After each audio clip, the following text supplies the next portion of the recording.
Mr. Curtis. Thank you, Mr. Chairman. Chief, thank you for being with us. I don't know how familiar you are with Utah. Have you ever been to Utah? Lots of times.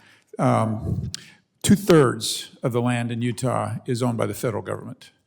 I have parts of my district that are 90%. So you can see right off, if we're not getting the help and the coordination that we need from the federal government, we're literally shut down as a state.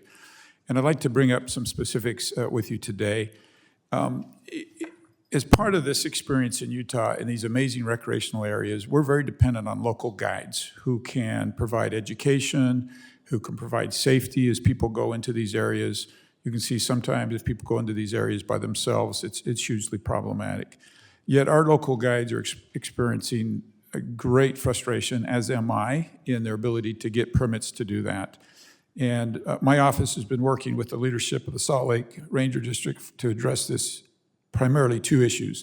First, the refusal to turn temporary permits into long-term priority use permits, and more recently, the termination of access to the Lone Peak Wilderness area where guides have been going for decades and was recently reaffirmed in the 2022 permits as is consistent with the management plan.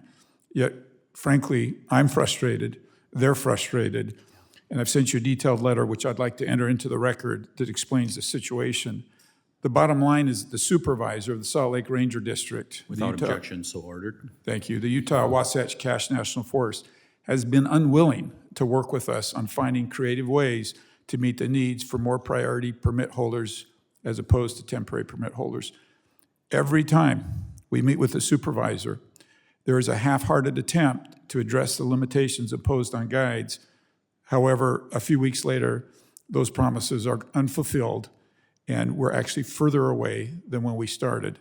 That feels very punitive, and you can imagine how my constituents feel about that, who are dependent on a living and provide a service to these people.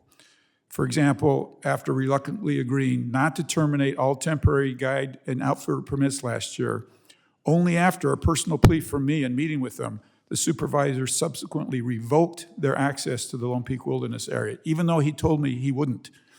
This has led to this amazing frustration. And I regret that we couldn't resolve this with this local office, and I have to bring it to here in a public manner to you, but I don't know what else to do. So my question is, will you take immediate steps to provide more long-term outfitting and guiding permits in the Salt Lake Ranger District? Yeah, Vice Chairman, I just recently became aware of this very issue that you're bringing up here and the letter that you sent to the Secretary. But the short answer is yes, of course. I want to work with you on a solution to this. Okay, if it's, and listen, I get it, a lack of resources. I can't imagine what the people out in the field are asked to deal with the lack of resources. Can we get the resources needed into this district so these permits can be issued? Will you allow me to take a look at this issue, get with the region and the forest so that I have a better understanding of what's really going on? But I'll commit to you that I will work for a solution. Thank you. I'll take you up on that and would love to work with you personally. This is, you can see how important this is, right? We've got these access areas. If we don't have the guides, people go in by themselves. We end up costing more resources than otherwise.